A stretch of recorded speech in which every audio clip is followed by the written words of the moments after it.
Agora sim. Agora sim, agora eu vejo a gravação no ar, estamos ao vivo. Obrigado, Cravo. Deus abençoe a todos. Vamos dar início à nossa sala de jantar, essa segunda-feira abençoada que Deus tem separado para nós. Deixar nossos microfones fechados e vamos compartilhar essa última aula, aula 4 da série Identidade do Reino. Nós passamos já por 3 aulas, onde a gente falou onde está o reino, quem sou eu no reino, como que eu devo agir no reino, e hoje nós vamos trabalhar como estou hoje no reino. Então, eu vou compartilhar minha tela aqui, para que os irmãos possam acompanhar os slides, e ter aí o material aí de maneira fácil em mãos, e assim a gente consegue ter um melhor aproveitamento aí. Maravilha. Vamos lá. Glória a Deus. É isso aí. Meus queridos, então nós vamos dar início aqui. Como eu comentei, então, essa aula ela é a 4ª dessa série. A gente procurou trabalhar desde o início a construção de um entendimento, do que seria o reino. Então, quem conseguiu participar desde a primeira aula vai lembrar que ali a gente falou sobre essa importância de entender que ele vem lá desde o Velho Testamento, que ele vem desde a origem de Adão e Eva. Então, quando aquilo ali já era o reino de Deus manifesto na Terra, e Deus, ele de alguma forma, ele tem o prazer de se relacionar com o homem, ele cria o homem como uma criatura que ele olha com tanto amor que ele fala, eu quero ter uma relação com o homem, eu quero me relacionar com ele, eu quero conversar com ele, eu quero estar com ele. E por alguma razão, Deus, então, ele vê no homem essa figura, essa criatura que estaria com ele por toda a eternidade, e entrega para o homem, ele cria para o homem todo um mundo, todo um universo, uma terra, céus, mares, e cria todos os animais, plantas, tudo para que pudesse servir ao homem, para que o homem pudesse governar nessa terra. Entrega as chaves desse governo, as chaves desse reino, e diz, governe Adão, governe Eva, sejam frutíferos, cuidem do meu jardim, cuidem desse reino, frutifiquem, multipliquem, ordenem, comandem, deem ordens a todas as criaturas. Então, estava tudo muito claro na criação. E aí a gente lembra, veio a serpente, enganou ali Adão, através do engano entrou o pecado, entrando o pecado, o homem perdeu a chave, a serpente ela roubou a chave das mãos do homem, levou embora com ela, e aí a partir daí Satanás então passou a governar o mundo, e a gente transcorreu por todo o Velho Testamento com esse entendimento de como Deus levantava ali homens para combater Satanás, através de sacerdotes, de reis, de profetas, de tantos que ali foram usados por Deus, homens de fé, que inclusive registrados na Bíblia como heróis da fé, e homens que realmente foram cheios de Deus ali, cheios da presença do Pai, para combater a Satanás ali que governava o reino naquela situação. Até que Jesus, Deus se fez homem, através de Jesus ele veio para a Terra, e com isso ele consegue então vencer o pecado, ele consegue não se contaminar, e ele consegue, mais do que isso, vencer a morte. Então ele vence o pecado, na morte dele ele recupera as chaves da serpente, ele vence a morte, ele ressuscita, e ao ressuscitar ele chama Pedro e os demais discípulos e apóstolos ali, e diz, olha, aqui está as chaves do reino novamente, eu entrego para vocês, o corpo dele desaparece, vocês agora são o meu corpo, e eu sopro sobre vocês o Espírito, vocês vão receber o Espírito, porque o Espírito vai vir sobre vocês, assim como existia lá no início, o fôlego de vida, que foi o sopro de Deus sobre a vida do homem, viria novamente esse fôlego, esse sopro, esse Espírito, e aí vem Pentecostes, o Espírito Santo é derramado sobre toda a carne, se cumprindo a profecia de Ageu, e aí a gente entende que a partir dali, então, a igreja começa a reinar, Então, por isso que a gente trabalha isso. Onde está o reino, nós entendemos, quem sou eu no reino? Aí a gente precisa entender, então, ok, se tudo isso, se agora eu sou a igreja, então quem sou eu no reino? Eu sou a igreja, eu sou o corpo de Cristo, eu sou aquele que hoje carrega o Espírito Santo, e ao carregar o Espírito Santo, eu tenho as chaves e a autoridade que Jesus me deu, porque eu fui adotado como filho, eu sou co-herdeiro desse reino, né? Eu tenho autoridade de filho, eu sou amigo de Deus, eu não sou escravo, eu não sou mendigo, mas eu sou príncipe de um reino. Então, nós entendemos nossa identidade, nós entendemos nossa autoridade, e uma vez entendendo, nós vamos para o ponto 3, como que eu devo agir? Então, eu vou agir numa autoridade sobrenatural. E aí foi a aula da semana passada, né, que muitos comentaram, que foi impactante, porque realmente o agir do sobrenatural, ele é diferenciado. É quando a gente consegue sair da nossa natureza terrenal, sair da nossa essência terrenal, da nossa natureza, e entender que se a gente conseguir dar um passo de fé rumo àquele terceiro céu que a gente falou, a nossa atitude muda, a nossa fé cresce, a graça vem sobre nós, e a gente consegue atuar sobre o reino e sobre os principados e potestades que estão naquele segundo céu, tentando atormentar, né, a população, a sociedade que vive no primeiro céu, mas lá do terceiro céu a gente consegue achatar, impactar todo o poder das trevas, e no poder sobrenatural de Deus, a igreja é vitoriosa, nós somos vitoriosos, nós alcançamos curas, milagres, sinais, prodígios, maravilhas, e é aí que se manifesta os dons do Espírito Santo, né? Por isso que a gente falou, deu uma pincelada, falando que é dessa forma que o Espírito Santo começa a se manifestar através dos dons, e aí surgiu esse desejo nosso, então, de criar uma série para falar especificamente dos dons, né? Se nós já entendemos onde está o reino, se nós já entendemos quem nós somos, filhos de Deus, príncipes desse reino, agindo com autoridade, com identidade clara, eu tô fixado nessa identidade, ninguém mais tira de mim a paternidade que eu reconheço hoje no Pai, no Deus celestial, Criador, mas que também é meu Pai.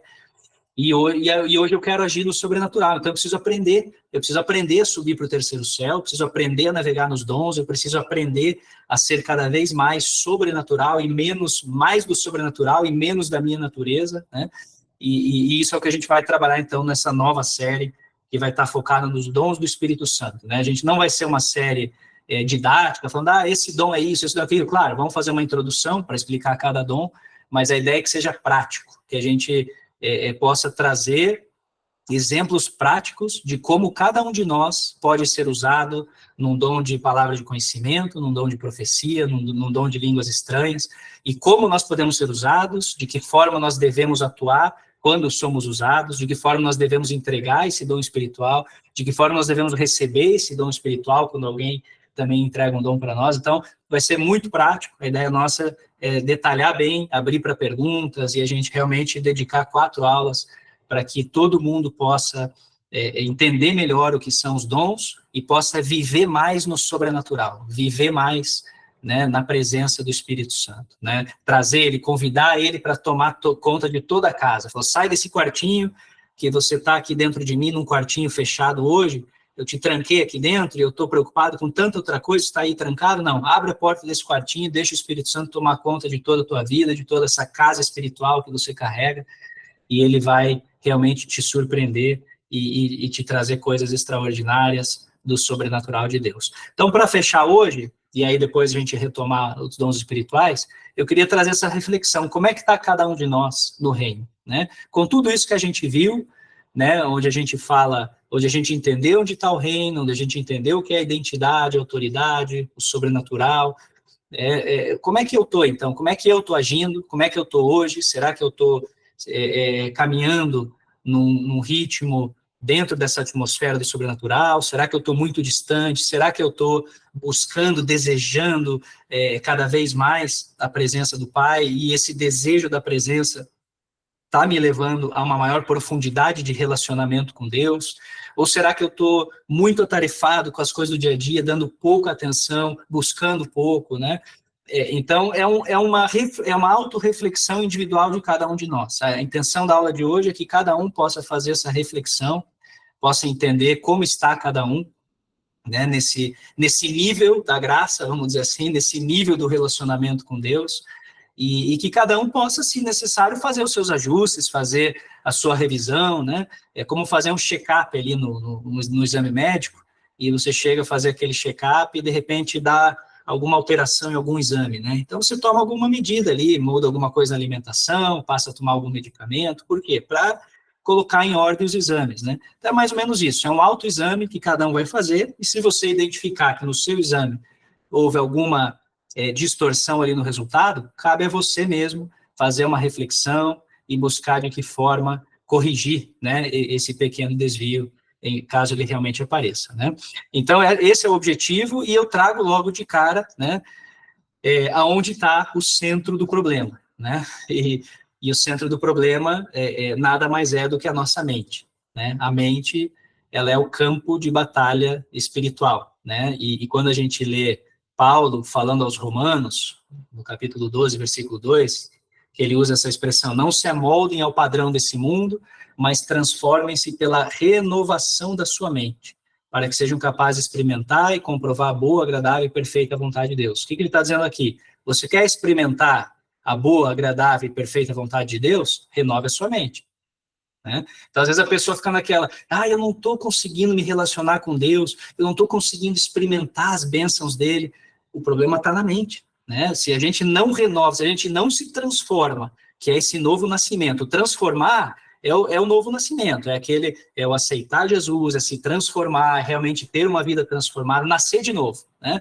Esse é o transformar. Mas não é só isso. Não é porque você nasceu de novo na fé, que você aceitou Jesus, que você nasceu de novo, que você não precisa mais renovar sua mente, que você está bem agora nunca mais estou tranquilo, agora que eu já nasci de novo, já me converti, né? Acho que até um dos irmãos mencionou nas aulas passadas, né, de que Pedro, por exemplo, né, há uma passagem na Bíblia que depois de tanto caminhar com Jesus, Jesus ainda em algum momento lá falou: Pedro, quando você se converter... Então, quer dizer, o que Jesus estava falando ali para Pedro? Olha, Pedro, a renovação da mente, você tem que renovar a mente, né? Exatamente, foi o irmão Isaac. Renova sua mente lá, né? Renova sua mente, traz essa renovação. Então, o nosso objetivo aqui hoje é chamar atenção para essa renovação da mente, né? E nesse contexto, antes da gente entrar na renovação, a gente entender um pouco o funcionamento da mente, né? A mente, na verdade, ela sempre foi o campo de batalha espiritual que travamos, né, diariamente ali com Satanás, né? Inclusive, doutores e cientistas, se a gente levar para o campo da ciência aqui, eles defendem teses de que o nosso cérebro, ele muda e se adapta conforme as condições que a gente enfrenta na vida. Então, o cérebro é capaz de formar novas conexões neurais e se reorganizar em resposta a experiências e influências que a gente recebe, né? Se a gente recebe uma influência ruim, o cérebro ele pode criar novas conexões neurais direcionadas para essa experiência ruim, né? Quantas vezes a gente já ouviu, né, exemplos de pessoas que às vezes perdem um ente querido ou têm uma grande decepção na vida, e elas começam a entrar em depressão, e aquela depressão, ela vai alimentando e vai trazendo doenças que a pessoa não tinha, né? Doenças físicas, doenças no corpo, né? Por quê? Porque o cérebro, ele vai criando novas conexões, dizendo: o novo padrão de vida dessa pessoa é esse, né? Então, quando a gente está alinhado com o Espírito Santo, em paz com Deus, caminhando debaixo de uma orientação bíblica e feliz, né? Porque o servo de Deus, ele vive feliz, o filho de Deus, ele é feliz. As nossas conexões neurais, elas vão dando resposta relacionada a isso também, né? E a gente vai influenciando também o nosso comportamento, nosso físico, né? E isso a gente encontra evidência na Bíblia também, não é só na ciência que os doutores falam aí, né? Na Bíblia a gente encontra experiências, Adão mesmo, né? Eu gosto de mencionar, se a gente classifica o pecado da humanidade, né, como a herança de Adão, muitos falam, né, o nosso pecado é herança adâmica, né? Então nós temos o pecado porque herdamos isso de Adão. Tudo bem, tá certo, realmente, o pecado entrou através de Adão, e a partir daí é uma herança adâmica. Agora, se o pecado na humanidade, para todos nós, ele veio através de Adão, então de que forma o pecado entrou pela primeira vez na vida dele? Né? Porque Não foi através da herança, porque a herança ele depois passou para nós. Então, como é que o pecado entrou na vida dele? E a gente consegue entender isso, né, lá no livro de Tiago, no capítulo 1, nos versículos 14 e 15, que fala assim: ao contrário, cada um é tentado pelo seu próprio desejo. Ó, cada um é tentado pelo seu próprio desejo. Depois leia lá, Tiago 1, 14 e 15. Quando este o atrai e seduz, então o desejo, depois de haver sido concebido, dá luz ao pecado. E o pecado, uma vez consumado, gera morte. O que aconteceu com Adão? Adão, através dos seus desejos e tentações, gerados na sua própria mente, né? Ele foi atraído, ele foi seduzido pelos desejos e tentações gerados na sua própria mente, ele não tinha pecado ainda, e depois de haver concebido, então ele deu, vamos dizer assim, ouvido para esse desejo, né? Ele concebeu esse desejo e essa tentação, e aí sim dá luz ao pecado. E o pecado, uma vez consumado, gera morte. Então, Adão deixa de ter direito à vida eterna e seus dias passam a ser contados para a morte, assim como todos nós, e herdamos, né, essa vida pecaminosa, ou essa natureza pecaminosa, né? Então, a renovação da mente, ela cientificamente implica na forma de mudar a direção dos pensamentos. Então, quando a gente fala, preciso renovar a mente, é mudar a direção do pensamento, afastar o que é negativo e alimentar o nosso cérebro com ideias positivas, né? Isso é o que os cientistas trazem, que os psicólogos trabalham, né? Quando um psicólogo vai fazer um trabalho com uma pessoa que está em depressão, o foco é esse aí. Ela precisa redirecionar o cérebro, ela precisa renovar a mente, precisa ensinar a mente a conceber ideias positivas, porque concebendo ideias positivas, ela vai saindo daquela situação de tristeza, de depressão, de abandono. Agora, se ela continuar alimentando o cérebro e a mente com ideias negativas, com ideias ruins, ela vai cada vez mais se afundando naquela situação, né? E a Bíblia também já alertava sobre isso. Se a gente olhar 1 Timóteo, capítulo 1, versículo 19, fala assim: mantendo fé e boa consciência, porquanto alguns, tendo rejeitado a boa consciência, vieram naufragar na fé.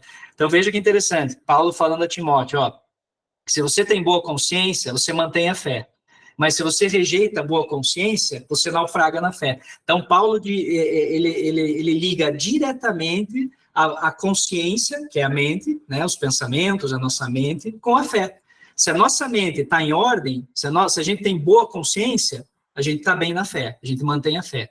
Agora, se a gente rejeita a consciência, a gente não renova a mente, a gente naufraga na fé. Então, você vê que é interessante que, às vezes, as pessoas, elas naufragam na fé, nem tanto até por um pecado que cometeram. Elas começam a naufragar na fé por aquilo que a mente está concebendo. Depois que elas dão luz a isso, aí elas dão luz ao pecado, né? Aí o pecado vem como uma consequência já, porque ela começou lá na mente, aquele desejo, aquela tentação começou a desviar a fé e a levar a uma consciência, né? Então, a mente e a consciência, ela projeta quem somos, né? Ela projeta quem somos. Existe um poder de tornar realidade o que a nossa consciência projeta. Isso é científico, tá? Você tem, a nossa mente tem poder em tornar realidade aquilo que ela projeta. Olha que forte isso. Nós já ouvimos aí, acho que os irmãos todos já ouviram, pessoas que elas ficam conscientemente projetando tanto que, por exemplo, que elas vão morrer de câncer, que elas acabam morrendo de câncer, né? Fica aquele negócio tão... Então, a consciência, ela projeta coisas, né? Ela vai desenvolvendo coisas no nosso corpo, na nossa vida. Então, por isso que a consciência, a mente, ela é um grande mistério de Deus, mas que, obviamente, hoje muito estudada por cientistas, por doutores, né? A gente começa a entender um pouquinho esse funcionamento e começa a conseguir a entender por que Paulo, desde muitos anos atrás, quando nem sequer os cientistas tinham esse conhecimento tanto que tem hoje, essa tecnologia, Paulo já falava, olha, você precisa renovar a tua mente, né? Se você quer ter, como fala ali no restante do versículo, se você quer experimentar a boa, agradável e perfeita vontade de Deus, você tem que renovar a tua mente, trabalha na tua mente, né? Lembra a experiência das ovelhas lá malhadas de Jacó? Elas olhavam para a marca e se multiplicavam, né? Conforme o que estava na marca ali. Então, você vê, projetando, né? Projeta aquilo e aí vem a consequência, aquilo que você quer ser, aquilo que você quer alcançar. Então, se a gente trouxer aí, fazendo link com as aulas anteriores, o que eu quero chegar? Qual que é a conclusão que eu quero chegar? Se a tua mente, se a nossa mente nos disser que nós somos escravos, nós agiremos como escravos. Se queremos ser príncipes do reino de Deus, temos que aceitar e projetar isso conscientemente. Então, a nossa mente tem que dizer, eu sou príncipe do reino, eu creio nisso, eu quero viver isso. Mas se a nossa mente ficar projetando que somos escravos, agiremos como escravos. É inevitável, porque realmente é uma consequência daquilo que a mente projeta, né? E por isso que Paulo fala afirmativamente, lá em 1 Coríntios 2, quando ele fala, nós temos a mente de Cristo, ele afirma isso, nós temos a mente de Cristo, né? Para que realmente isso possa ser um direcionador na vida dele e na vida dos seus discípulos ali, né? Então, se pensarmos que nossa natureza é pecaminosa, o que nós vamos reproduzir? O pecado. Você, mas eu sou um pobre pecador. Ok, você vai continuar pecando, porque você tá acreditando que você é um pecador e a tua mente está projetando isso, você vai continuar reproduzindo o pecado. Mas se a nossa mente estiver convencida de que já vencemos o pecado, de que somos filhos do rei, nós reproduziremos os frutos do reino.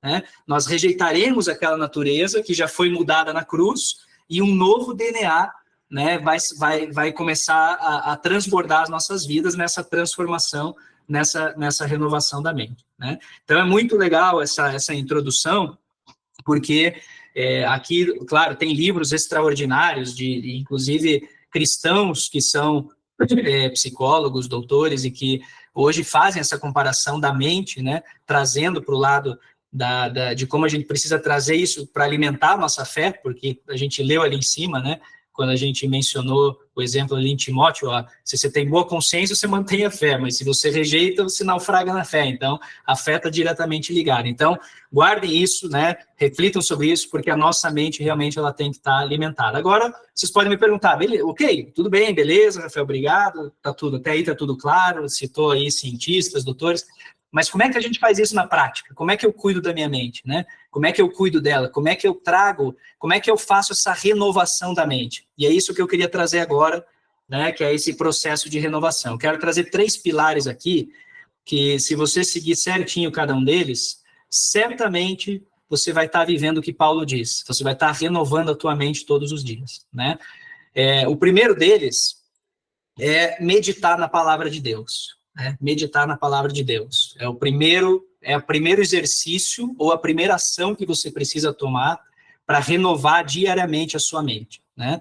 E aqui eu cito o versículo em Josué, no capítulo 1, versículo 8, quando Josué está assumindo ali, né, depois da partida de Moisés, ele está assumindo a liderança do povo, e ele recebe uma palavra de Deus que diz assim, não deixe de falar as palavras desse livro da lei e de meditar nelas dia e noite, para que você cumpra fielmente tudo que nele está escrito, só então os seus caminhos prosperarão e você será bem-sucedido.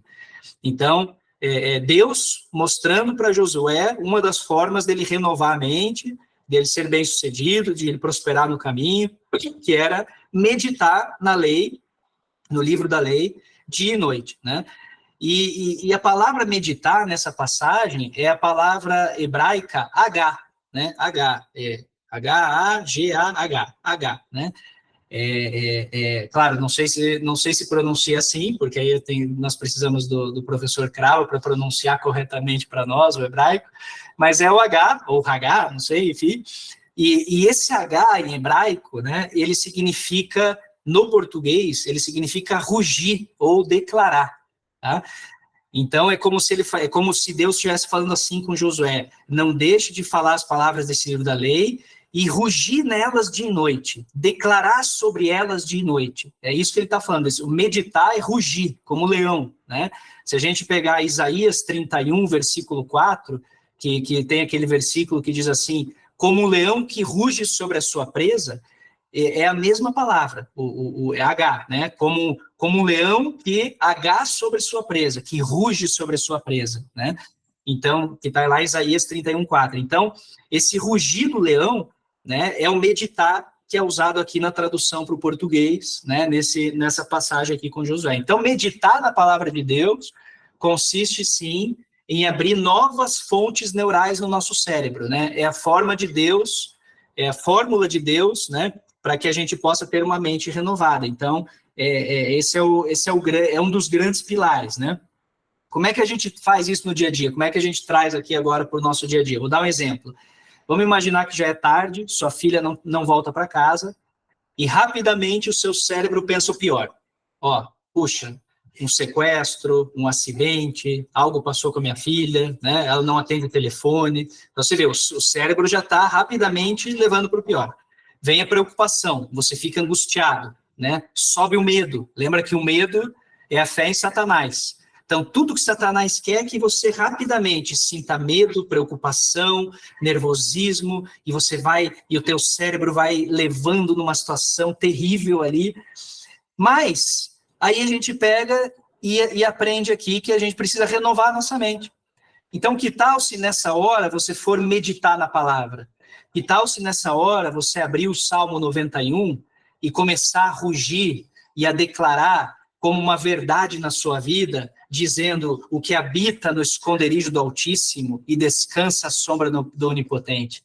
Essa declaração de fé que você vai trazer nessa hora, meditando nessa palavra, declarando essa palavra, rugindo sobre essa palavra como uma verdade absoluta que você crê, porque a tua fé está sendo renovada com a tua mente.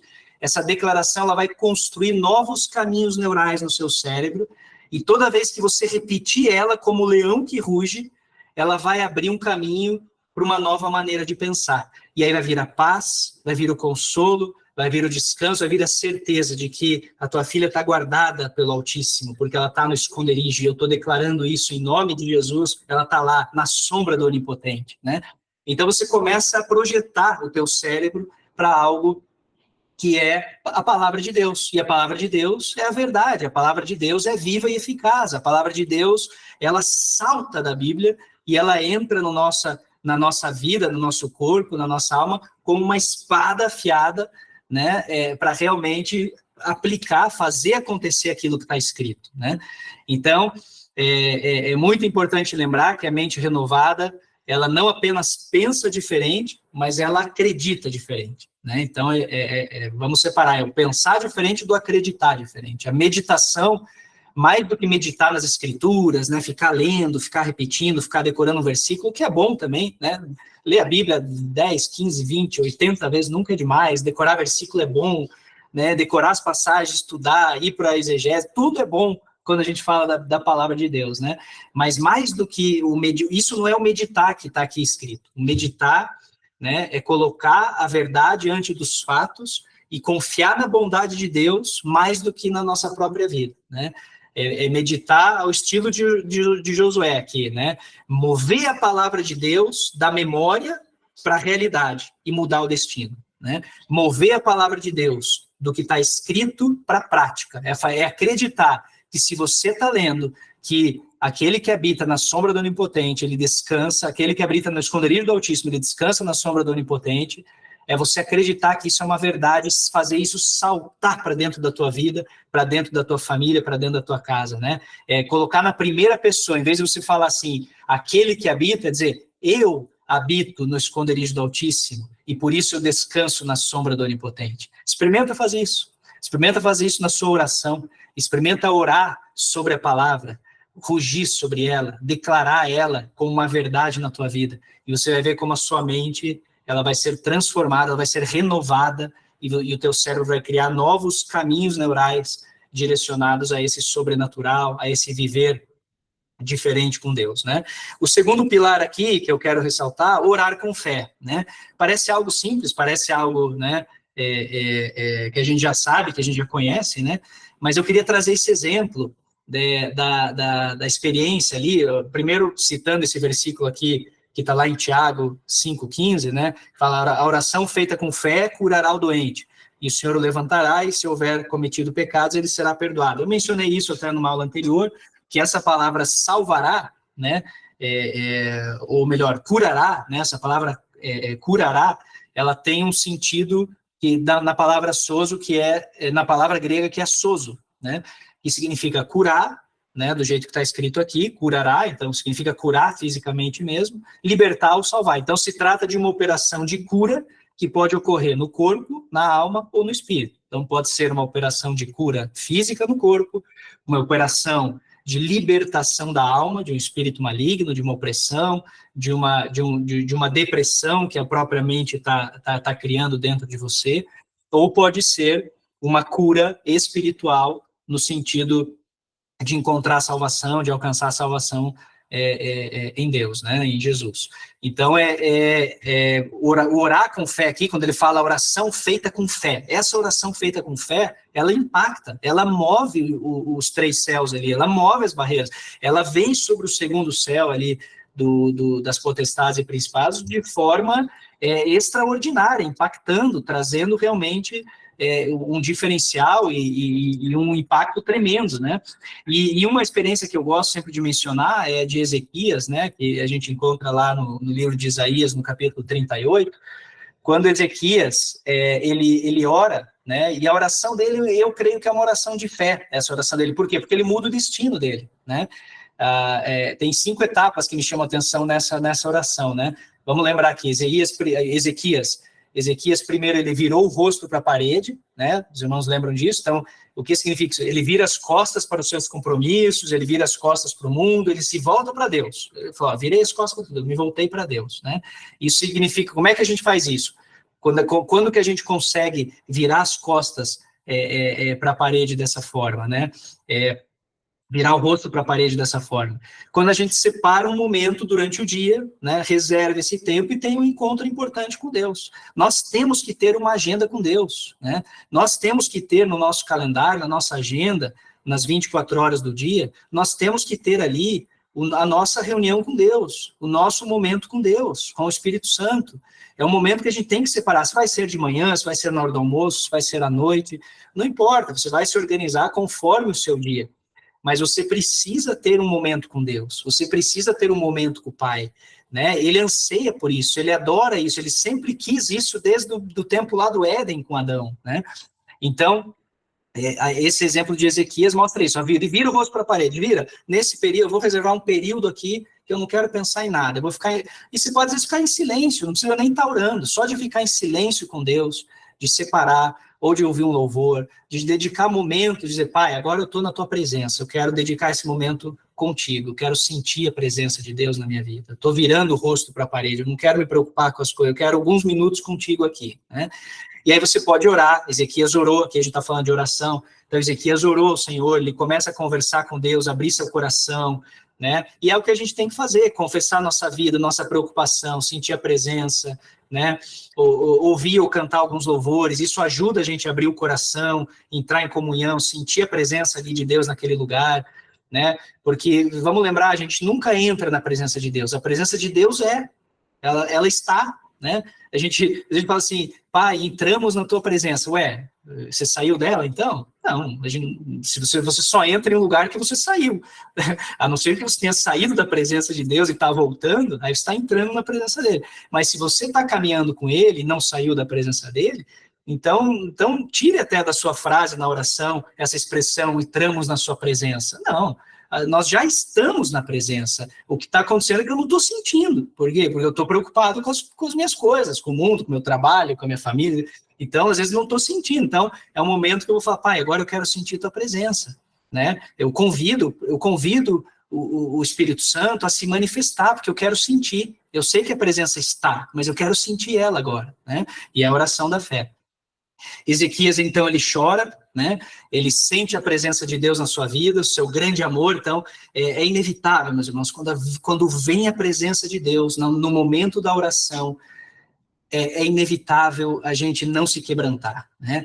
Quando a gente sente a presença do Espírito Santo, quando ele nos invade, né, com seus gemidos inexprimíveis, porque é assim que ele ora por nós ao Pai, é assim que ele intercede por nós ao Pai. Então, quando não tem mais palavras, quando eu não sei mais o que dizer, quando eu não tenho mais forças, é nessa hora que eu me derramo em lágrimas aos pés de Deus, porque eu já estou sentindo a sua presença, né? Então, a presença de Deus, ela move, ela quebranta, ela nos faz sair da nossa natureza, do nosso normal, né? E é nesse momento, então, que a gente termina a oração e vai embora, oh, que bom, terminei, gostei, glória a Deus, saí feliz. Não, não é uma oração. Oração é diálogo. Oração não é, eu não estou falando sozinho, não é um monólogo, né? Então, eu senti a presença, senti, mas se ele está presente, ouça ele falar. Então, agora vamos deixar o destinatário da mensagem falar. E o Ezequias, o que aconteceu? Ele escutou, né? Você tem que ouvir o que Deus quer falar com você. Ele quer, e aí, como que ele vai falar? E aí vamos, né?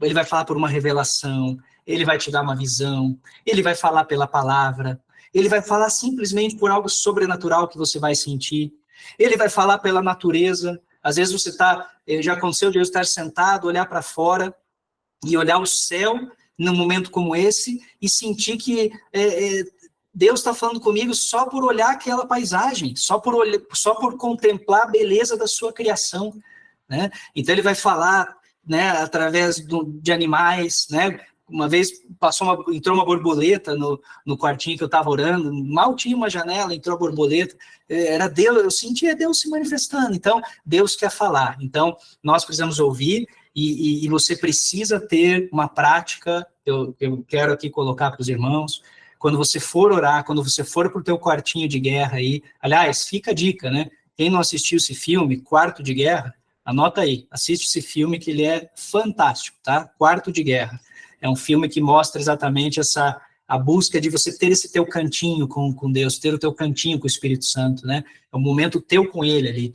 E quando você vai nesse teu quartinho de guerra, nesse teu quartinho do sobrenatural, nesse teu quartinho onde só o Espírito Santo vai falar com você com ele com você, e vocês vão conversar ali, você e o Pai, naquela comunhão, naquela presença, leva um caderninho, leva um lápis, né? Anota o que ele quer falar, para não esquecer. Ele pode revelar coisas extraordinárias para você ali. Ele pode se manifestar de maneira sobrenatural, e o sobrenatural de Deus, às vezes, é tão simples. Às vezes é um pensamento que passou pela sua cabeça, e você acha que é só uma boa ideia que você teve. Mas não, é o Espírito Santo falando com você, né? Então é tão simples. Às vezes é um sentir, às vezes é lembrar de uma pessoa, e o lembrar dessa pessoa, o Espírito Santo tocando a sua vida para orar com ela, ou para ligar para ela. Às vezes é o lembrar de uma situação e você trazer isso para a tua oração, para a tua conversa com Deus. Então, é algo muito simples. Quando a gente está nesse momento, a gente está muito sensível e você tem que crer que o Espírito Santo ele já está dominando aquele ambiente. Então, o que vier na sua vida, o que subir ao seu coração, o que subir à sua mente, o que você vê, às vezes uma visão aberta, uma visão que simplesmente de olho fechado surgiu uma imagem na tua mente, projetou uma imagem dentro da sua mente. Essa é uma visão interna que você está tendo, que o Espírito Santo está falando com você por uma visão interna. Então, nós vamos falar disso quando falar de dons, mas eu quero mostrar isso. A oração da fé, ela tem que ser um diálogo, ela tem que ter resposta. E o que aconteceu com Ezequias? Quando ele recebeu a resposta, sua vida mudou ao receber a revelação de Deus, né? Então, você tem que colocar em prática o que Deus te responde. Você tem que querer essa mente renovada, né? Então, Deus, por isso que eu falei do caderninho, anota e depois põe em prática, crê naquilo. Olha, Deus falou aqui de maneira profética. Anota isso e creia que vai se cumprir. Anota isso e busque esse cumprimento. Vai que Deus, vamos dizer que Deus falou com você, que ele tem um chamado na sua vida para, por exemplo, visitar hospitais e orar com enfermos, porque ele vai usar a sua vida para curar enfermos, ou para simplesmente abençoar a cura espiritual daquelas pessoas que estão lá, que precisam, às vezes, de uma salvação, porque elas não vão sair daquele hospital vivas, mas elas precisam ser salvas. E Deus quer usar a sua vida. E, de repente, você anota, olha, eu senti que Deus quer isso na minha vida, eu senti que Deus tem um chamado para mim. Só que você tem que dar o seu passo, lembra? É uma cooperação. O Espírito Santo mostrou, Deus revelou, ele falou com você, tudo que fez aqui e dali. Agora você tem que colocar em prática. Então, comece a buscar os hospitais, vai fazer um curso de capelania para se especializar, para entender como é que funciona isso, né? Vai listando os hospitais, vai começando a fazer uma visita ou outra. Então, é uma cooperação. Deus mostra, Deus revela, mas você também tem que dar os seus passos para colocar essa oração de fé em prática. Amém? Então, oração de fé feita realmente é um processo de renovação da mente e um processo extraordinário. E, por último, crer nos sinais do Espírito Santo, né? Marcos, no capítulo 16, fala, vão pelo mundo todo, preguem o evangelho, né? Está falando do ID aí, o Jesus falando do ID para os apóstolos, né? Quem crer e for batizado será salvo, mas quem não crer será condenado. Ele fala assim, estes sinais acompanharão os que crerem. 2 pontos. Vamos entender aqui gramaticalmente o texto, ó. Estes sinais acompanharão os que crerem. 2 pontos. Quais sinais? Em meu nome expulsarão demônios, falarão novas línguas, pegarão serpentes, se beberem algum veneno mortal, não lhe fará mal algum, e pôr a mão sobre os doentes, e eles ficarão curados. Ah, mas por que eu oro com alguém às vezes, e eu nunca vi cura quando eu oro? Será que você crê nesses sinais? Então começa por aí. Renove a sua mente crendo nos sinais. O primeiro passo é crer que o Espírito Santo tem poder para agir no sobrenatural. O primeiro passo é que se trata de crer que o Espírito Santo, ele não operou só lá no Pentecostes, com Pedro, com Paulo, com os outros apóstolos. O Espírito Santo, ele opera hoje também através da minha e da sua vida. Se você não crê nisso, se você tem dúvida que Deus realmente tem poder para curar de maneira sobrenatural, se você tem dúvida que uma pessoa que está cega, você pode orar por ela e ela pode passar a enxergar, com certeza esse milagre já não vai acontecer, porque a sua dúvida vai impedir. Olha o que diz o versículo, esses sinais acompanharão os que crerem. Se você não crê, esse sinal não te acompanha. Então, renovar a mente é crer nisso, né? E, infelizmente, tem muitas igrejas, às vezes, que não custam a crer nisso, né? E a gente aprende que uma mente renovada, não existe uma mente renovada somente pela palavra, né? Se trata de crer na palavra e nos sinais. A gente já falou nisso, né? Como discípulos, com a mente renovada, nós estaremos aptos para governar o reino, né? E atuar como Jesus nos orientou. Então, é muito forte isso, né? E Paulo mesmo, várias vezes, ele menciona isso, e ele falava, inclusive, de que a palavra dele, a pregação dele, não era pelo conhecimento dele, não era pela pregação, pela palavra que as pessoas se convenciam, mas era pelos sinais que Deus fazia através da vida dele. Então, é palavra e sinais. A palavra, ela preenche, a palavra disciplina, a palavra, ela doutrina, né? Ela traz o quebrantar, o encontro, mas os sinais que acompanham a palavra, eles são fundamentais para que o ID ele se cumpra e para que a gente possa ser o que Jesus disse lá na pregação dele no Sermão da Montanha, né? Quando ele fala, ó, vocês são sal da terra e luz do mundo. Então, você precisa ser sal na terra e luz do mundo. Como é que eu vou ser sal na terra e luz do mundo se eu não crer nos sinais? Se esses sinais não me acompanharem, porque eu não creio? Então, processo de renovação, ele vem muito forte, né, desses 3 pontos, tá? Então, guarde bem esses 3 pontos, coloque em prática, meditar na palavra, rugindo sobre ela, declarando ela uma verdade na sua vida, orando com fé, né, conversando com Deus, trazendo para essa oração um momento sobrenatural de relacionamento com o Pai e crendo nos sinais, né? Se você ainda tem dúvidas sobre isso, né, eu até agora sinto aqui até de estender minhas mãos e, em nome de Jesus, declarar libertação. Eu sinto que tem pessoas que ainda não creem em sinais, pessoas que estão hoje aqui conosco, ainda não creem nesses sinais, que elas querem crer, você quer crer.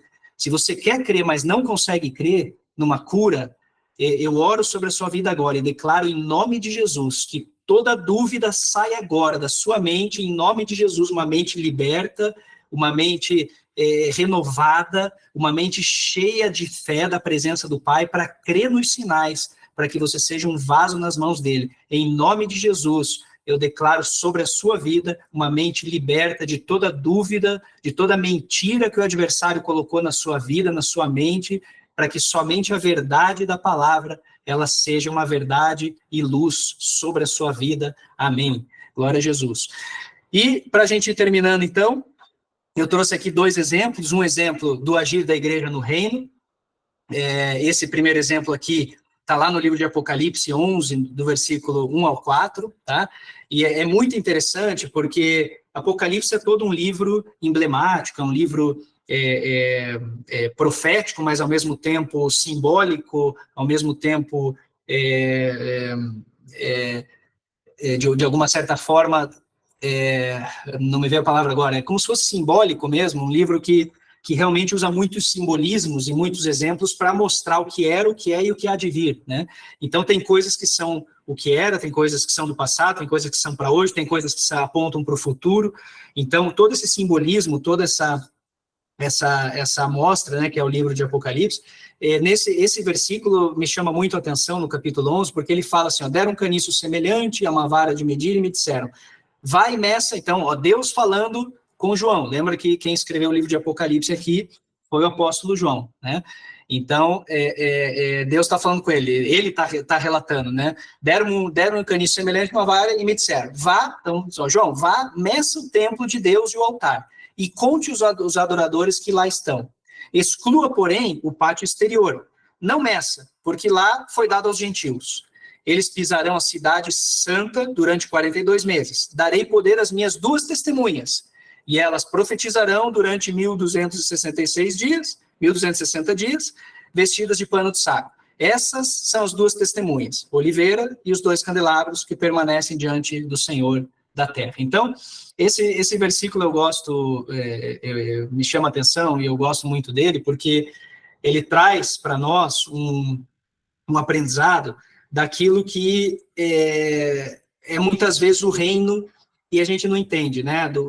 2 igrejas eu vejo aqui, né? Então ele está falando assim, vai lá e meça o templo e o altar. Então ele está falando do interior, ele está falando do coração, ele está falando da mente, ele está falando do interior, ele está falando daquilo que está no altar, dos adoradores, né? Daqueles que são santuários de Deus, né? Então nós somos santuários, nós somos adoradores, nós estamos no altar. Então ele está falando assim, vai lá e mede eles, né? Agora, para você medir eles, né? Ele fala assim, conte os que lá estão e depois disso, então, você vai lá medir eles, e depois disso, exclua o pátio exterior, porque lá estão os gentios. E lá, eu preciso, para ir lá naquele pátio exterior, eu preciso das 2 testemunhas. Eu preciso da oliveira e do candelabro, né? Então, ele está falando assim, é como se ele dissesse, dentro lá, onde estão os adoradores, os salvos, está tudo certo, né?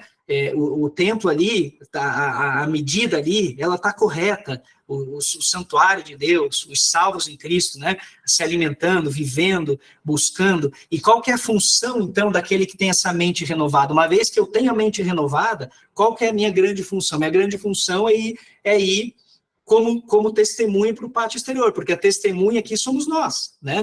E como que nós vamos? Oliveira e candelabro. Oliveira apontando para o derramar do Espírito Santo, né, o óleo, o candelabro apontando para o poder da palavra. Então, você tem oliveira e candelabro, palavra e sinais. Então, como que eu vou evangelizar? Como que eu vou ganhar almas para Jesus? Como que eu, que estou lá dentro do pátio interior, sou um adorador, sou um vaso escolhido, sou um santuário de Deus, e fui transformado, e tenho minha mente renovada, como que agora eu vou impactar como reino, os que estão lá no pátio, os gentios que estão lá no pátio, lá fora, distantes de Deus, eu vou com palavras e sinais, né? Então, eu quis trazer esse versículo para reforçar essa importância, da gente entender que nós precisamos da palavra, mas nós precisamos crer também nos sinais, porque é a forma que a gente vai impactar aqui o pátio exterior, tá bom? E, claro, reforçando aqui o nosso propósito, vão, preguem o evangelho, né, os sinais acompanharão os que crerem, mais uma vez, então, trazendo aqui o versículo de Marcos, então, e o final ele diz, né, o Senhor cooperava com eles, confirmando-lhes a palavra com os sinais que acompanhavam. Olha que interessante, o Senhor cooperava com eles, então é Deus trabalhando conosco, o Senhor coopera conosco, o Senhor coopera com o homem, o Senhor coopera com os seus filhos, é o pai cooperando com os filhos. E o que Deus fazia? Ele confirmava a palavra que era pregada com os sinais. Meu irmão, se ficar só na palavra pregada, sem sinais, como que Deus vai confirmar aquilo que você está pregando se não tem sinais? É forte esse versículo. O ID ele só é completo com os sinais. Você não pode ficar só no prego e evangelho e simplesmente ignorar e abandonar os sinais. Não é bíblico. Pelo menos na Bíblia que eu conheço aqui, que eu estou lendo e mostrando os versículos, a gente está vendo claro, os sinais acompanham. Os sinais são parte do projeto inteiro. Se eu ficar só com um pedacinho, eu só vou fazer metade desse projeto, ou até menos da metade, né? Então, é muito interessante e a gente conhecer esse propósito para ter a nossa mente clara, né, com o Senhor. Para terminar aqui, 5 minutos, eu quero trazer uma experiência de um homem muito conhecido aqui por nós, mas que poderia ser uma experiência de cada um de nós, né? A experiência é essa, desse homem chamado Pedro, né, que nós lemos aqui em Mateus 26, né? Pedro, apóstolo de Jesus, tinha experimentado coisas extraordinárias com Jesus. Vamos lembrar aqui, Pedro caminhou sobre o mar da Galileia com Jesus, Pedro orou com Jesus, Pedro viu Jesus transfigurado diante dele, Pedro foi o primeiro a confessar que Jesus era o Filho de Deus. Pedro viveu tantas coisas, mas no último encontro com Jesus, ele o negou 3 vezes. E ele carregava isso, né? Podemos imaginar a angústia que Pedro sentiu por carregar essa culpa, né? Esse peso, era um peso, né? De ter negado seu mestre, seu líder, né? Aquele que ele cria que era o Messias, né? E ele devia se perguntar para ele mesmo se não haveria alguma oportunidade de ele corrigir esse erro, dele se desculpar, dele chorar aos pés de Jesus, dele pedir perdão. Imagine a angústia que Pedro passava sabendo que a última vez que ele olhou aos olhos de Jesus, que ele viu a Jesus, ele estava negando Jesus.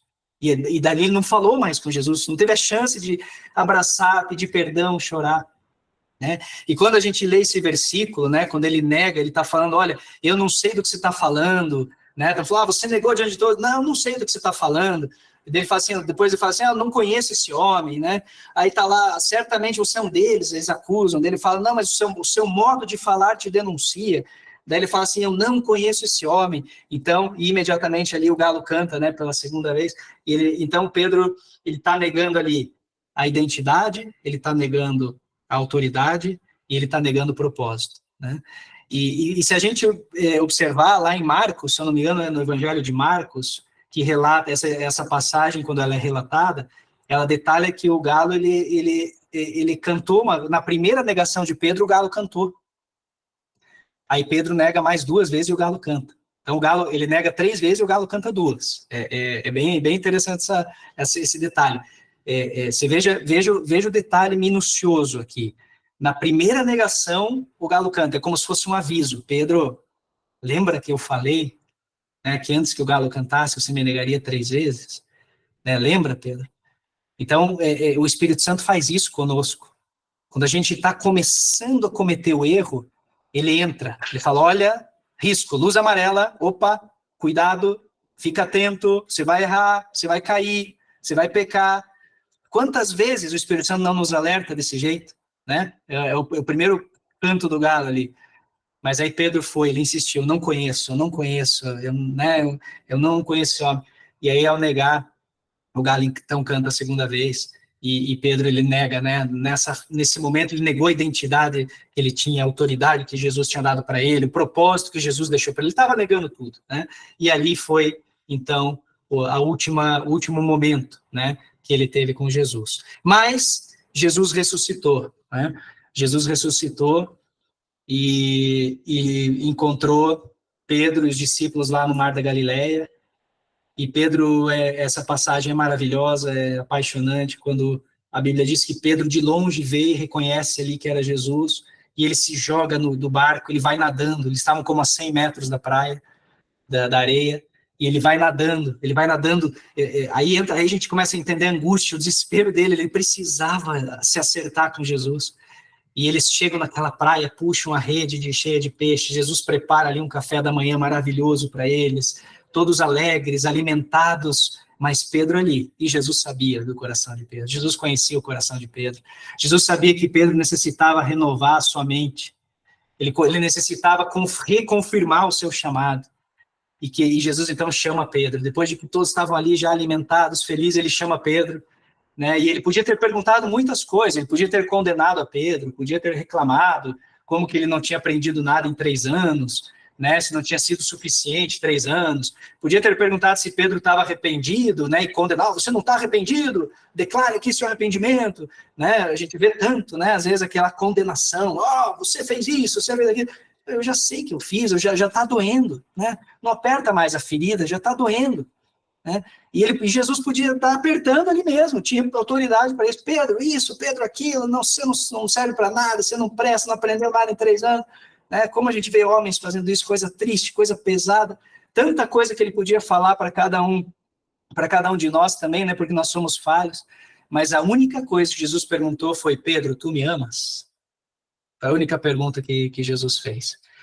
E aí a gente entra nesse versículo, nessa passagem aqui, que é a passagem final da aula de hoje, né, que é eu até chamo a exegese de João 21, 15 a 17. Aqui está no hebraico, né, está no grego koiné, e que foi da maneira como foi escrito o Novo Testamento, e aqui embaixo está em português, né, e eu pintei aqui as palavras que falam de amor, né, quando ele pergunta assim, Simão, filho de João, você me ama? Está aqui vermelhinho, né, ama.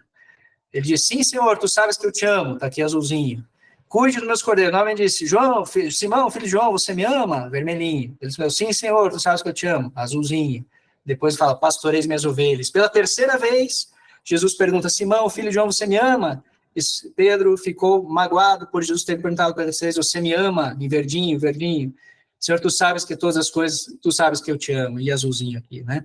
Então, por que eu sublinhei aqui com cores a palavra amor? Porque no português é tudo amor. Então parece que Jesus estava repetindo a mesma coisa. Parece que Jesus estava perguntando a mesma coisa para Pedro. Amor, amor, tu me amas? Tu me amas? Tu me amas? Né? Parece que era repetitivo. Né? Agora, existe na Bíblia, né, existe no grego koiné, que a gente vê aqui, diferentes tipos de formas de amar, diferentes expressões usadas para representar o amor. Né? Quando Jesus faz essa pergunta, ele usa uma derivação da palavra amor que se chama ágape. Então, o vermelhinho aqui, quando Jesus pergunta, é o amor ágape. Né? Que amor é esse? Que amor é esse amor ágape do grego koiné? É uma derivação do grego para explicar um amor que é incondicional, um amor que extrapola as relações humanas. Né? Essa palavra amor ágape, por exemplo, é usada por Jesus para descrever lá em João 3,16, né? Deus amou o mundo de tal maneira que deu seu Filho unigênito para todo aquele que nele crê não pereça, mas tenha vida eterna. Esse amor, Deus amou o mundo, é o amor ágape, é o amor incondicional, né? A esse amor Jesus se refere quando faz a pergunta a Pedro, né? Mas Pedro, ali, conhecendo sua limitação naquele momento, ele responde com sinceridade, né? Uma outra derivação. Ele responde o amor, no grego koiné, phileo, ou philos, né? Que é o amor fraternal, o amor relacional. Então, o azulzinho aqui da resposta de Pedro é o amor fraternal, o amor de pai para filho, o amor de irmão, o amor fraternal, né? Claro que o amor de pai para filho pode ser incondicional, né? Pode ser ágape vermelho também, né? Nós damos a vida pelos nossos filhos. Mas aquele amor relacional, fraternal, é o azulzinho ali, que é o amor fileo, né? Então Pedro, ele não alcançava naquele momento expressar o amor ágape, ele não conseguia responder, né? É como se Jesus perguntasse, você me ama de maneira incondicional? E aí Pedro dizia, você sabe que eu gosto de você, Jesus, né? Ele não conseguia dizer sim, é incondicional. Por quê? Porque ele estava doído, ele estava machucado pela sua negação, né?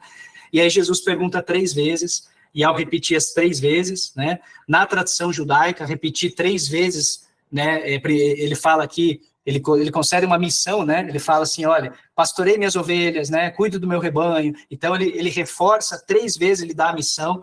E na tradição judaica, repetir 3 vezes uma missão é algo solene, algo assim extraordinário, né? Então Jesus, ele está reafirmando a Pedro, olha, Pedro, do jeito que você é, eu te amo.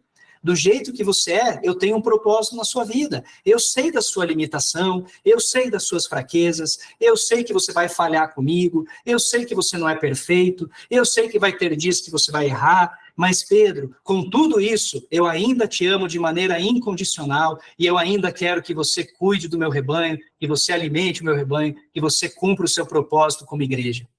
Meus irmãos, quando você traz isso, né, para nós, é algo extraordinário, porque é como se Jesus falasse conosco, assim, é o que eu falei, é uma experiência que é nossa também, né?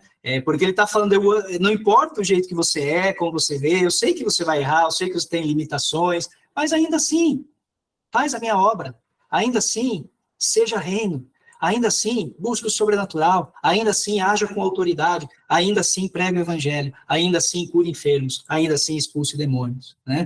Então, é algo extraordinário. Nessa terceira vez aqui, né, Pedro, ele usa também uma resposta que é o verdinho ali, né, que é um amor também de uma certa forma fraternal, é um amor que também não era incondicional, mas ele já está chegando no limite de dizer, olha, Jesus, eu não consigo, infelizmente eu não consigo. E é interessante que na terceira vez, quando Jesus pergunta, ele é como se ele se rebaixa, Pedro, ele fala assim, Simão, filho de João, você me ama? É o verdinho, né?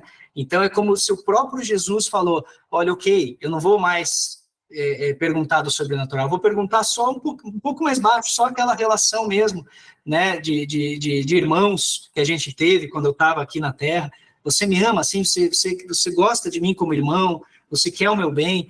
E aí Pedro ele fica magoado, ele chora, porque ele havia negado 3 vezes. Então, diante de 3 negações, Jesus precisava de 3 afirmações do lado de Pedro também, para que ele pudesse libertar a sua mente e o seu coração. Então, o que Jesus fez aqui foi renovar a mente de Pedro. O que Jesus foi aqui foi trabalhar, né? Nessa passagem então, a gente vê o ágape, que tudo entrega, né? O devoção amistosa, que é o fileu, e o filo, ou o fileu, né? O fileis e o filo são muito parecidos, que é o amigo recíproco, a afeição amistosa. Então, ali o verde e o azul é muito parecido o conceito, o contexto, mas a gente entende sim que Jesus ele falou assim, olha, mesmo com esse amor limitado que você tem hoje por mim, que você não consegue chegar nesse nível sobrenatural e incondicional, mesmo assim, né, eu quero você fazendo a minha obra, eu quero você na minha presença, eu quero você comigo, né?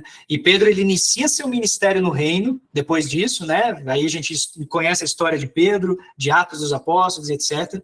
E a gente encontra nos escritos dos seus livros, lá, porque a gente tem lá 1 Pedro, 2 Pedro, a gente encontra nos escritos dos seus livros a palavra amor. Na derivação ágape, que é a vermelhinha aqui, do incondicional, Pedro usa ela 9 vezes. Olha que interessante. Então, talvez ele não conseguiu lá ele não conseguiu dizer, mas depois ele foi um processo de renovação da mente. E depois, naturalmente, ele conseguiu usar essa expressão do amor incondicional, se tornou uma verdade na vida dele. Lembra que eu falei lá no início que o que a nossa mente busca e projeta, quando ela está sendo renovada, é o que a gente passa a criar como um novo padrão de vida, um novo DNA, uma nova forma do nosso cérebro criar novas fontes neurais. Então, aquilo que Pedro fez, ele naturalmente, ele começou a expressar o amor incondicional. Talvez hoje, aqui nesse momento, você não se sinta capaz de expressar esse amor. Talvez você não se sinta digno de ser um discípulo para o reino, talvez você não se sinta preparado, talvez você não se sinta honrado por isso, mas Jesus te recebe dessa mesma forma, sabe por quê? Porque ele acredita em você, ele acredita no seu coração, ele acredita no chamado que ele tem para a sua vida. E lá na frente, quando você estiver testemunhando, né, para o mundo aquilo que Jesus fez, já com a sua mente renovada, cheio de fé, cheio de ousadia, cheio do sobrenatural, esse amor ágape vai transbordar de maneira natural na sua vida e você vai conseguir demonstrar, né, esse Jesus maravilhoso que você serve, né? Fechamos a aula, mas também fechamos uma série, fechamos um módulo, né? Então, eu queria deixar esse último slide como contribuição para que você pudesse guardar isso também na sua vida, porque aqui está um resumo daquilo que a gente crê como identidade no reino, né? Identidade no reino vive uma igreja que é avivalista. O que é uma igreja avivalista? É aquela que acende e mantém acesa a chama do avivamento. Acende e mantém acesa a chama do avivamento. O que a gente faz aqui, como identidade do reino, é acender em nós essa identidade, acender e manter aceso para que esse avivamento seja uma verdade na nossa vida. O que é o avivamento? É quando a igreja reina com Jesus na terra. Então, naturalmente, eu vou começar a reinar, né? É a manifestação do poder de Deus através da palavra, a gente viu, meditar na palavra, da oração, oração da fé, e dos sinais que o Espírito Santo opera na terra como no céu. Então, a oração de Jesus foi assim, né? Faz na terra como no céu. Então, nós temos que orar dessa forma. Senhor, aqueles sinais que eu creio, porque eu recebo eles vêm do céu, mas faz na terra como no céu. Faz o sobrenatural aqui no terrenal. Move esse lugar com o teu sobrenatural. E como que eu vou viver esse avivamento? Aí eu tenho aqui o alfabeto, A, B, C, D, E, né? Então, com alguns resumos, né? Acessando a atmosfera do sobrenatural, né? Busque sua autoridade em Jesus, né? Essa autoridade do sobrenatural, de você realmente viver desde o terceiro céu. Busque a presença e o relacionamento com Deus, né, o teu cantinho de relacionamento, a presença, a tua identidade com o Pai, né, olha, é eu e o Pai, eu sou filho, né? Cultive os frutos do Espírito, santidade, os frutos, lembra que a gente falou na aula passada? Os frutos do Espírito são a base para que o sobrenatural opere. Então, é a santidade dos frutos do Espírito é o que vão fazer a gente navegar no sobrenatural. Desenvolva habilidades para os dons espirituais, instrumentalidade em Jesus, né? Nós vamos ter um curso ou uma série dedicada, 4 aulas para falar disso, e exerça com autoridade a fé, com autoridade e fé as obras na cooperação do reino. Então, lembra que no ID ele fala, o Senhor cooperava com eles, confirmando a palavra através dos sinais, né? Então, o Senhor cooperava com eles, confirmando a palavra através dos sinais. Então, meus irmãos, finalizamos aqui, né? Tem o último, tem o fortalecendo a cultura do reino na comunidade cristã. Então, lembra, né? Nós estamos aqui dentro, no pátio interior, sendo alimentados, tendo a nossa mente renovada, saindo dessa segunda-feira aqui já às 9h15 da noite, felizes, cheios do Espírito, cheios de fé, mas tem um pátio exterior lá, precisando da nossa presença, precisando das testemunhas de Jesus para que sejam alcançados, né? Então, essa cultura de reino, da gente levar o reino para fora, da gente levar o reino lá para o pátio exterior, é algo que a gente precisa manifestar como algo natural na nossa vida também. Muito bem, com isso a gente fecha a nossa série, a gente fecha as nossas 4 aulas, que eu creio que foram edificantes, para mim pelo menos foi demais, mas eu também, por tudo que os irmãos falaram, por tudo aquilo que foi comentado no grupo, né, no WhatsApp, nas igrejas, é algo que eu creio que foi edificante, mas que tem que cair como uma semente no coração da vida de cada um, e que a semente no coração, e que o coração de cada um esteja com o solo bem preparadinho para essa semente crescer, frutificar, prosperar, né? Que não seja só uma sementinha que vai ser afogada ali pelas preocupações da vida, pelos afazeres da vida, e que lá, né, na frente, puxa, pois eu aprendi lá no curso, né, na série, mas infelizmente eu não estou conseguindo ainda viver isso. Não, né? Em nome de Jesus, que você possa realmente crescer na fé e que essa semente ela multiplique de maneira extraordinária em você e em todas as demais vidas que passarão ao teu redor, porque só de passar pelo teu lado, como as pessoas passavam do lado de Paulo, né, e a sombra dele, Paulo, Pedro, a sombra dele curava as pessoas ali, elas eram curadas pela sombra, que seja assim na tua vida também, que só de entrar no lugar, aquele lugar ele seja impactado, que as pessoas sintam a presença de Cristo, e quando elas entrem no elevador que você está, elas falam, meu Deus, o que tem aqui, que poder é esse, que presença é essa, que paz, que alegria, né? Quando você entre e deixa um quarto de um hotel, você possa orar para que o próximo hóspede que entre ali, ele possa ser tão impactado que ele caia de joelhos para aceitar Jesus só pela presença que você deixou lá. É essa presença que a gente leva, é essa semente que a gente carrega e que a gente precisa frutificar.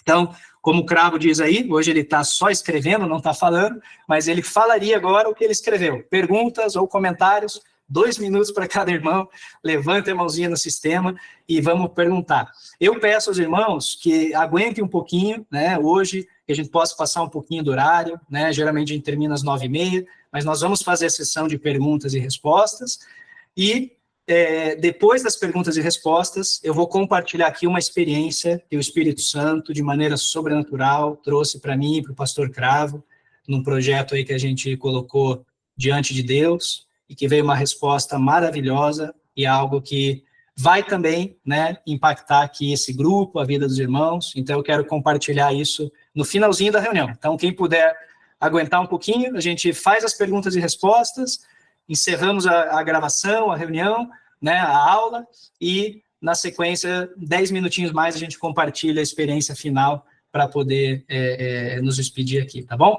Então, vamos lá. Perguntas na ordem aqui. Eu vou abrir aqui. Estou aprendendo com o Cravo. Primeiro da fila aqui é o irmão Isaac. Irmão Isaac, pergunta lá. Amém, pastor. Obrigado.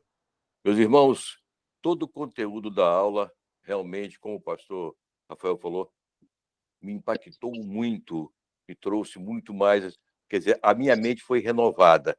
E o que mais acentuou também foi realmente quando ele falou sobre o renovo da mente. Esse renovo da mente, às vezes eu fico observando o meu próprio comportamento, tentando as minhas correções. O exercício da fé faz isso conosco. O exercício da fé faz o renovo da nossa mente. A ciência hoje em dia está ao alcance de todo mundo, né? Todos nós temos alcance à ciência, ao conhecimento, e eu sempre falo sobre isso a respeito dos membros do corpo. Todos eles têm um tempo específico, nenhum tem um tempo igual ao outro. As células são renovadas a cada dia, o pâncreas, por exemplo, em 24 horas é renovado, todas as células, tem órgão que demora 10, 11 anos, é o maior que tem, mais tempo, o que tem, dura mais tempo dura 11 anos para renovar. Imagine o corpo, a carne que perece, que vai ficar aqui, vai voltar ao pó, precisa de renovo todos os dias, até nossa mente precisa de um renovo, que ela também que nos ajuda o contato com o Senhor. Se o corpo que perece, que vai ficar aqui, precisa de ser renovado, imagine o espírito. Mais Glória e mais e mais ainda, não é mesmo? Eu entendi dessa forma. O renovo da mente faz parte também dessa parte, porque esse renovo da mente é que faz com que nosso relacionamento com o Senhor se aproxime mais e mais. Isso. É isso aí, meu irmão. Amém. Glória a Deus. Esse é o entendimento e é bem isso mesmo. Boa analogia aí com as células, porque é isso mesmo, né? Essa multiplicação, as nossas células estão se renovando. Então, tudo que Deus fez é perfeito, né? E a criação do ser humano, aos mínimos detalhes, eles são para a honra e glória de Deus e para o reino. Então, quando a gente analisa, né, e entende, nós falamos aqui da mente, mas o irmão trouxe outro exemplo que são as células. Tudo no corpo, ele tem um funcionamento que está ligado ao projeto de reino que Deus tem para nós, né? Então, muito boa contribuição, meu irmão Isaac. A Fabienne também levantou a mão, Fabienne? Diga. Graças e paz, pastores. Graças e paz, irmãos. O curso, como sempre nos surpreendendo, né? Cada vez melhor, com dinâmicas bem claras que nos dá um bom entendimento. Eu só fiquei na dúvida, pastor, que quando o senhor falou que a gente entrar na presença do Senhor, isso para mim não ficou muito claro, porque no meu entendimento, nós como falhamos a cada momento, a cada instante, a gente sai da presença do Senhor. Por isso, quando a gente ora, a gente pede para que a gente venha entrar, né? Que o Senhor venha nos permitir ter acesso à tua presença. O senhor pode me esclarecer melhor em relação a isso? Assim, nós de maneira assim religiosa até mesmo, né, quando a gente faz um entendimento de que nós somos nessa condição de que nós somos pecadores e por isso a gente tem que estar sempre entrando, né, na presença, a gente de uma certa forma anula o sacrifício de Jesus, porque Jesus ele morreu, derramou o seu sangue e acabou, não tem outro derramar de sangue, né? É o dele, e quando a gente creu, né, naquele derramar do sangue, se arrependeu, né, e pelo poder do sangue de Jesus, nós fomos redimidos, perdoados, restaurados, acabou, eu já deixei de ser um pecador e eu passei a ser um santo, um salvo no Senhor, né? Porém, o meu caminhar, né, Paulo mesmo fala, nós não somos não somos pecadores por natureza mais, mas se pecar, né, porque nós estamos sujeitos ainda a cometer erros, cometer falhas, porque a gente convive nessa natureza humana, né, nós não tivemos ainda nossos corpos glorificados para estar libertos dos nossos sentimentos, das coisas que a gente falou ali, né, de gerar na nossa mente, como Adão estava ali, mas de repente entrou um engano na mente dele. Então, se pecar, né, tem aquele que intercede por vós, então a gente vai lá, se arrepende, vai aos pés de Jesus, o Espírito Santo intercede por nós, a gente se arrepende. Então, o que eu quis dizer ali é que é exatamente isso, se a gente comete um pecado, a gente não saiu da presença de Deus, porque a gente não, ao cometer o erro, né, nós que somos salvos em Cristo, nós que já aceitamos o sacrifício, ao cometer o erro, é um deslize que foi cometido que precisa de um ajuste. Então, vamos dizer assim, vamos pegar o exemplo aqui, não sei se a irmã tem filho. Tem filho, minha irmã, Fabiane? Não. Tem, né? Então, vamos dizer assim, 2. Vamos dizer que seu filho, sua filha, não sei, foi lá e cometeu um erro. Você ensinou a vida inteira a ela, por exemplo, que ela não podia roubar. Ela foi lá no mercadinho e roubou lá uma bala, um chocolate e tal. Ela cometeu um erro, né? Você não expulsa ela da tua presença. ela continua na tua presença, porque você é mãe, né? Ela é tua filha. Então, ela continua sendo sua filha, você continua amando ela, só que você vai corrigir ela. Então, ela vai buscar o arrependimento, você vai ensinar ela, você vai disciplinar ela vai aprender. Só que ela não saiu da tua presença. Então, é isso que eu quis dizer. O pai, ele nos ama e ele não nos expulsa da sua presença por um erro que a gente comete, porque nós somos filhos. Por isso que a gente tem que estar ancorado na identidade de filho. Uma vez que a gente entende que nós somos filhos, a gente entende, eu então não saio mais da presença do meu pai, porque ele é meu pai e ele não vai me expulsar da sua presença. Agora, quando eu errar, eu vou pedir perdão para ele, ele vai me ensinar, ele vai me corrigir, ele vai me abraçar, ele vai chorar comigo, ele vai me ajudar, né? Vai ter consequências, às vezes, os erros que eu cometer, mas ele vai me ajudar a me reerguer, a me recuperar, né? Então, quando a gente vai na oração, a gente tem que falar, pai, eu já estou na tua presença, né? Eu não estou entrando, eu já estou na tua presença. E o que eu quero agora é sentir ela, porque às vezes quando a gente está pecando, quando a gente está no erro, a gente não é que a gente saiu da presença, é que a gente não está sentindo ela. O pai está ali do lado, né? Então é aquela coisa, o filho está do teu lado, a tua filha, o teu filho está do teu lado, você está falando com ele e ele não está te ouvindo. Por quê? Porque ele está mergulhado em coisas erradas, ele está pensando só nas bobeiras dele lá, né? Então é igual a gente com Deus. Ele está do nosso lado falando o tempo todo, só que a gente não consegue ouvir, porque quem saiu, né, quem, vamos dizer assim, deixou de ouvir fomos nós, mas a presença está ali, a presença ela é manifesta, ele está sempre presente, né, diante de nós. Então é algo que, como eu falei, religiosamente a gente tem esse costume, às vezes entra na igreja, vai começar o culto, aí a oração inicial, pai, entramos na tua presença, tudo bem, não tem problema, mas não é também teologicamente assim um absurdo, um erro, mas não é o mais correto, porque quem está entrando é porque saiu, então parece que a gente abandonou, que a gente saiu e agora está... Não, ele sempre esteve ali, a presença sempre esteve ali, era eu que não estava sentindo ela, né? Então a gente tem que orar no sentido de dizer, pai, eu não estava sentindo tua presença, mas faz-me sentir tua presença, eu quero sentir tua presença porque eu sei que você está presente, né? Mesmo com os meus erros, lembra o exemplo de Pedro, mesmo com os meus erros, você está aqui ainda, você está aqui reafirmando o teu amor por mim.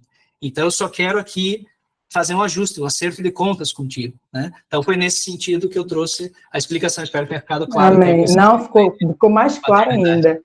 O senhor também falou em relação que quando a gente está trazendo uma mensagem, uma pregação, tem que ter sinais, né? Você falou que é necessário, é bom que tenha os sinais. Que tipo de sinais, pastor? Sinais dessa comunhão do sobrenatural, né? Como eu estava trazendo exemplo, de você sentir Deus falando contigo, então, de você ter uma visão, de você sentir algo, né? Algo, não sei, é muito particular, assim, e o Espírito Santo trabalha com cada um de um jeito, né? Mas como eu dei exemplo ali, de repente você está na tua oração e você alcança um momento profundo de comunhão e do nada vem na tua mente uma amiga sua, né? Você ter a certeza que não foi por acaso que você lembrou dela. É um sinal do Espírito Santo para você orar por ela, ligar para ela, mandar uma mensagem para ela, entendeu? Essa sensibilidade, os sinais são algo simples. Pode acontecer da parede do seu quarto abrir e entrar um anjo? Claro que pode, mas é mais raro esse tipo de acontecimento, né? Místico, vamos dizer assim, né? O mais comum é que o Espírito Santo ele vai agindo e falando de maneira sensível, na nossa sensibilidade, né? Num pensamento, num ouvir, né? Numa voz interior que vem de nós, numa lembrança, numa visão, numa palavra, né? Que você está lendo a Bíblia, de repente tal palavra chama a tua atenção, né? Ou de você pedir, falar, Deus, eu precisava tanto de uma palavra para o dia de hoje, eu estou angustiado, tal. Eu vou abrir a Bíblia, fala comigo na tua palavra, e pede, e ele falar na palavra. Veja, não estamos falando de consulta, a gente está falando de você pedir para ele falar na palavra, são coisas diferentes, né? Então, são sinais, assim, nesse sentido que eu quis trazer, né? Da gente simplificar os sinais, não ficar querendo só o místico e esquecer que ele fala de maneira tão simples, muitas vezes, tão direta e tão simples, né, para cada um de nós, né? Esse é o ponto. Amém? Amém, Passamos amém, para a irmã Glória a Deus. Passamos para a irmã Fátima, que também está com a mãozinha levantada aí. A paz do Senhor, meus irmãos. Na verdade, não é nem dúvida, pastor. É só uma glorificação ao nome do Senhor por tudo que tem acontecido nessas aulas, a experiência maravilhosa que eu senti, né? O Espírito me tocou profundamente aqui no meu quartinho de guerra, foi quando o pastor falou sobre Pedro, né? E sobre esses 3 tipos de amor. A gente não tem realmente a menor condição, mas o Senhor, mesmo assim, do jeito que nós somos, o Senhor, Ele nos ama. Então, assim, foi muito profundo. Para os irmãos entenderem, eu tenho uma filha que vai completar 40 anos esse ano, e quando eu comecei no Evangelho, ela estava com 1 aninho e pouco, 1 ano e meio, quase 2 anos, e lendo e relendo essa palavra, eu nunca tinha alcançado, talvez por falta de conhecimento, né, por traduções, por aquilo que o pastor explicou na forma como no grego, né, é importante, inclusive, a gente saber de fato, né, porque as palavras são tão próximas, né, então, para a gente entender o contexto, né? Mas é maravilhoso a gente poder participar e aprender, e esse amor cresce, sabe? É como se fosse um fogo, uma chama dentro de nós, quando nós aprendemos dessa forma. Eu quero agradecer a minha irmã, Ruth, que, embora seja católica, mas esteve aqui conosco o tempo todo, ela aprende também, tenho certeza que o Senhor há de tocar o coração dela também, não pelo fato de ser católico, não, mas pela experiência do amor que ela já tem, um amor muito grande por Deus, pelo Senhor Jesus, mas que ela venha assim, se aprofundar, como foi numa aula que o pastor Cravo falou, mergulhar, que isso possa também ser motivo de todos nós que estamos aqui, né? Mergulhar mais na palavra, ler mais, conhecer mais do nosso noivo. Muito obrigado, pastor Cravo, pastor Rafael, por essa oportunidade. Quem dera muitos dos nossos irmãos também estivessem aqui para aprender, porque eu peguei minha bênção. Não sei se foi bênção dobrada não, pastor, porque eu estou aqui, mas que foi uma bênção que eu peguei, foi. Maravilhosa, glória a Deus por isso, e a irmã aí que foi mencionada também, eu só não lembro o nome agora, estou tentando ver aqui, Ruth, irmã Ruth, seja bem-vinda, minha irmã querida, né, lembrando sempre, né, meus irmãos, o catolicismo é cristão, né, os católicos são cristãos como os reformados, né, então, e tanto que a origem, lá, o início da igreja, o Cravo aí está dando tantas aulas de história da igreja, né, ele vem lá da igreja católica, né, a igreja reformada, ela nasce lá da igreja católica, né, do primeiro século, né, a igreja dos primeiros séculos que vem da igreja apostólica e tudo mais, claro que depois foram tendo vertentes aí, não vou entrar em detalhes, que aí eu vou até falar bobagem, o professor Cravo aí já vai me corrigir. Mas é importante a gente entender isso, né? São irmãos em Cristo, né? E são muito bem-vindos aqui conosco, né? Para a gente poder caminhar juntos na fé e cada vez mais conhecer esse Jesus Salvador e a presença do Espírito Santo, né? Vamos lá, irmã Jusileia. Oi, irmãos, a paz do Senhor. Eu queria saber se vai ficar gravado, porque a irmã Fátima me convidou, ela sabe que eu amo essas coisas, eu amo aprender a palavra de Deus. E como eu estava trabalhando, eu entrei agora no finalzinho e falei, gente, não acredito. Vai ter mais? Sim, minha irmã, veja, está gravado, tá? Nós fizemos 4 aulas sobre esse assunto, identidade do reino. Essa foi a última aula, a 4ª aula. Mas as 4 aulas estão gravadas. Então, depois conversa com a irmã Fátima aí, com as irmãs, e elas te passam o link das aulas para que a irmã possa, dentro do seu tempo, aí dentro do seu horário, assistir com calma, né? São sempre aulas aí em torno de 40 minutos, mais ou menos 45 minutos. Então, e muito enriquecedoras, né? Então, acompanhe desde a aula 1, aula 2, porque é uma sequência, tá? Então, ela manda aí, peça para a irmã aí, ela passa para a irmã poder... Ó, a irmã Rita de Castro, o Cravo colocou aqui, é a irmã que nos ajuda nisso, tá? Vem com ela lá, ela passa para você aí. Amém. Eu vou acompanhar assim, porque o pouquinho que eu ouvi aqui, minha alma já está... Nossa, Deus, eu estou maravilhada. Amém. Glória a Deus. Muito Glória bom. a Deus, que bom. Vai ser uma bênção, então, assistir em casa aí com sua família, que Deus abençoe aí vocês. Amém, obrigada. Vamos para o irmão Washington. Fala lá, Washington. Paz do Senhor Jesus a todos. Cheguei, estava numa reunião aqui, eu peguei no finalzinho, assim, mas foi bênção demais. Eu queria ter uma dúvida, uma questão de uma dúvida e um depoimento, assim, sobre a questão da última aula do Rafael. A irmã Fátima até participou, nós na quinta-feira nós fizemos na igreja um culto lá de oração, né? E aí o nosso pastor aqui, o Albino, não sei se ele está presente aqui na sala, essa semana ele estava com o joelho muito ruim, assim, muito inchado, o joelho dele não estava podendo locomover e tal, e uma luta, né, que estava passando lá. E quando nós estávamos lá no oração, a Fátima pediu, ora pelo pastor e tal, aí eu fui orar por ele, aí eu falei assim, Senhor, nós determinamos em nome de Jesus que um anjo seu vá em direção à casa do Albino e cure o joelho dele. Rapaz, na sexta-feira o homem já estava indo para Lima Duarte para lá numa célula lá, porque, tipo assim, a questão da operação mesmo, que você tinha referido na última aula sobre essa questão da intrepidez, né, de você orar a Deus, e o mesmo Deus que operava no passado, ele continua operando milagres, continua fazendo, e nos dá esse discernimento através do Santo Espírito para falar e testemunhar daquilo que de fato é da vontade de Deus, que nada seja nosso, mas que tudo seja da parte do Senhor, mas a autoridade que o Senhor nos deu aí. Então, eu queria testemunhar essa coisa. A segunda situação sobre a questão que você estava falando sobre Pedro, sobre o galo cantar. Algumas pessoas falam que, na verdade, não era um animal, era um pequeno instrumento que, na troca de guarda, ele assoprava aquilo e fazia esse barulho aí. Eu queria saber se de fato você tem essa noção, você tem esse tipo de informação. E a terceira coisa e última, só para finalizar, pedir aos irmãos para orar por mim, que amanhã, em nome de Jesus, eu estou descendo para o Rio Grande do Sul para ajudar as vítimas lá em Guaíba, e aí qualquer coisa eu passo na sua casa para tomar um café, Rafael. Vai ter muito Curitiba, bem. Mas glória a Deus, e que Deus abençoe isso, né, essa missão aí extraordinária aí de ajudar realmente lá quem está necessitando, né? Com relação aos dons, é isso mesmo, e a gente vai ter, como eu falei aqui, né?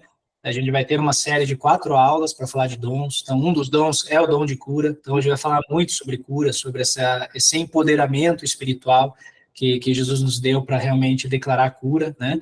É sempre importante lembrar, só um detalhe aqui, quando os irmãos forem orar, que a nossa autoridade, ela está sobre os principados e potestades. Então, o que tem lá no segundo céu, nos principados e potestades?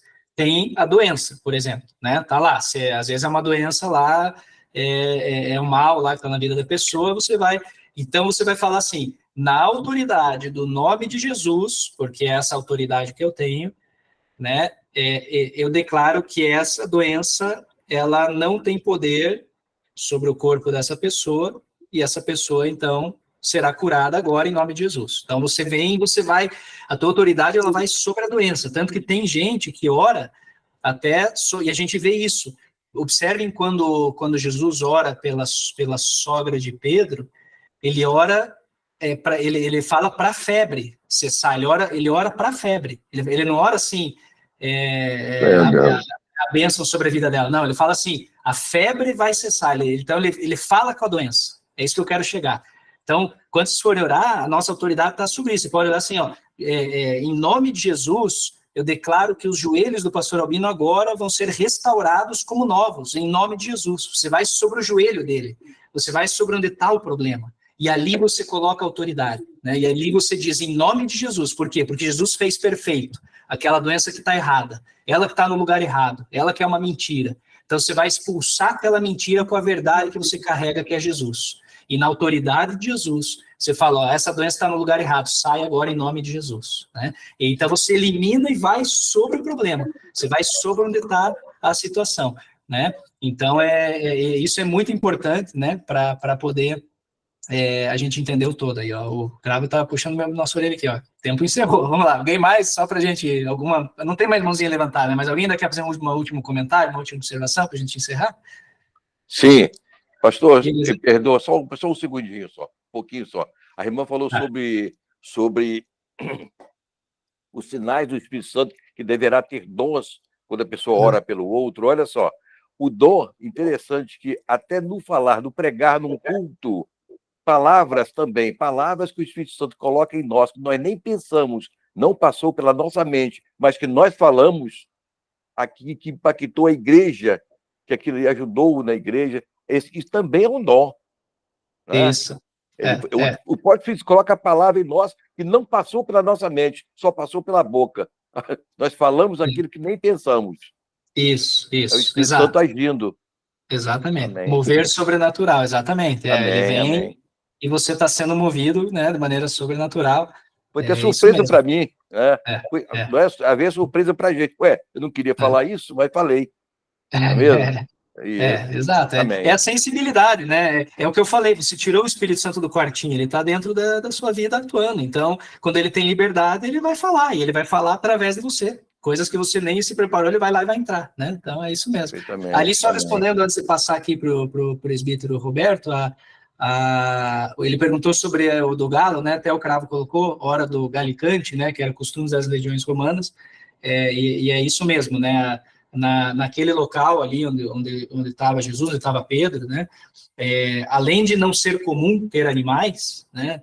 Porque o galo era tido como um animal impuro, né? A galinha, o galo. Então, eles nem podiam estar ali. Além de ser proibido, porque era um animal impuro ali, ele não era comum ver naqueles lugares, naquela região, né? Porque eles eram criados aos redores da cidade, né? E não ali onde eles estavam.